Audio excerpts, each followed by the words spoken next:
नमस्कार मित्रांनो, बघा आता 31 डिसेंबरपर्यंत बऱ्याच योजनाची तारीख काय केलेली आहे, दिलेली आहे. तिथून पुढं काय होणार आहे तर त्या योजना बंद होणार आहेत. त्यानंतर मग त्या योजनेचा तुम्हाला लाभही घेता येणार नाही. लाभ घ्यायचं ठरलं तर तुम्हाला जास्तीचे पैसे मोजावे लागतील, दंड भरावा लागेल. असे अनेक अडचणी तुमच्यापुढं काय होणार आहेत, निर्माण होणार आहेत. त्यामुळं मग काय करायचं आहे, आपल्याला जे शासनाने लावलेले जे नियम अटी वगैरे आहेत, त्या काय करायचे आहेत, आपल्याला पाळायचे आहेत. आणि त्या नियम अटीनुसार आपण काय करायचं आहे, चालायचं आहे. आता बघा, ते गाडी नंबर प्लेटचं बदलायची 31 डिसेंबरपर्यंत तारीख दिलेली आहे. मग आपल्याला ती QR कोडची पाटी घ्या असं सांगत आलेले आहेत. बऱ्याच दिवसापासून ऑनलाईन करा. ऑनलाईन केल्यानंतर शोरूमवर काय होतात, आपल्याला ते पाट्या बसवून दिल्या जातात. त्यानंतर मग तुम्हाला दंड आकारला जाणार नाही, असं तसं काय केलं जातं, शासनात सांगितलं जातं. चांगली की योजना आहे ती, ठीक आहे. पण ती काय करायची आहे, बसवून घ्यायची आहे. ज्यांच्या टू व्हीलर फोर व्हीलरला आता अद्याप त्या पाट्या बसवलेल्या नाहीत, अशा सर्वच वाहनधारकाने गाडीधारकाने त्या पाट्या बसवून घ्यायच्या आहेत.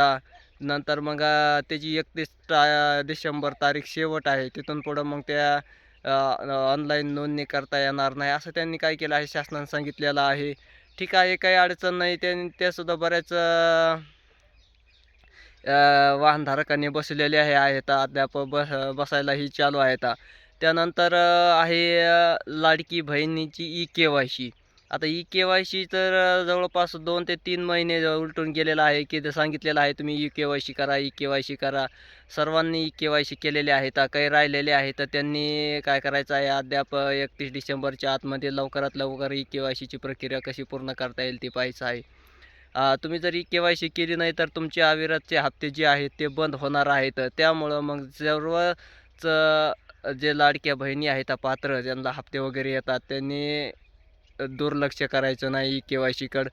ई-KYCची प्रक्रिया तुम्हाला लवकरात लवकर कशी पूर्ण करता येईल ते पाहायचं आहे. त्याला मग आधारला मोबाईल लिंक, त्याच्यानंतर वडिलाच्या पतीच्या आधारला मोबाईल लिंक, दोन्हीचे हे करून KYC करावं लागते. तिची KYCची 31 डिसेंबर तारीख दिली आहे. कारण ज्यांना हप्ते चालू आहेत, ज्यांचे बंद पडले होते ते परत चालू झालेले आहेत, त्यासाठी सर्वच काय करायचं आहे, लाडक्या बहिणींनी काही KYCची प्रक्रिया पूर्ण करायची आहे.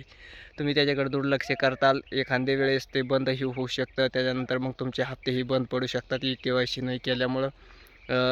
त्यामुळं लवकरात लवकर ई-KYCची प्रक्रिया काय करायची आहे, सर्वच पात्र लाभार्थी जे आहेत त्यांनी पूर्ण करून घ्यायची आहे.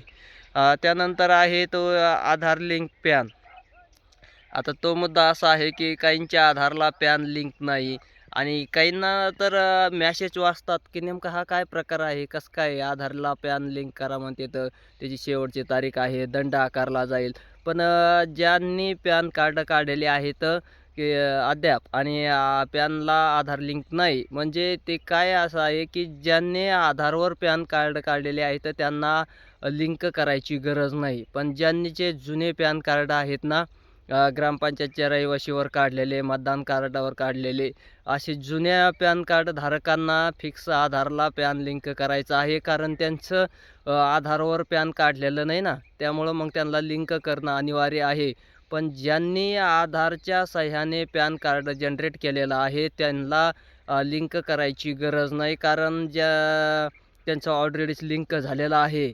मग जे पॅन कार्ड धारक आहेत त्यांनी हे लक्षात घ्यायचं आहे की आपण आधारवर पॅन कार्ड काढलं असेल तर आपल्याला काहीही करायची गरज नाही. आपलं ऑलरेडी लिंक झालेलं आहे, शासनाकडे ते डाटा पॅनवाल्याकडे गेलेला आहे. पण ते जुनं पद्धत जी होती, ग्रामपंचायतचं रहिवासी, मग त्याला फोटो चिटकायचा, त्याच्यावर मग पुन्हा काय केलं जात होतं, पॅन कार्ड काढलं जात होतं. ही जुनी पद्धत आहे. आणि मग ज्यांनी हे जुन्या पद्धतीत पॅन कार्ड काढलेले आहेत, त्यांच्यासाठी हे आधारला पॅन लिंक करणं अनिवार्य आहे. तुम्ही त्याच्यापासून दूर राहता कामा नये, तुम्हाला ते पॅन लिंक करावंच लागणार आहे. हे तुम्ही काय करायचं आहे, लक्षात ठेवायचं आहे. त्यानंतर आहे मतदान कार्डवर काढलेलं आहे पॅन, ही जुनी पद्धत. त्यांनी मग सुद्धा काय करायचं आहे,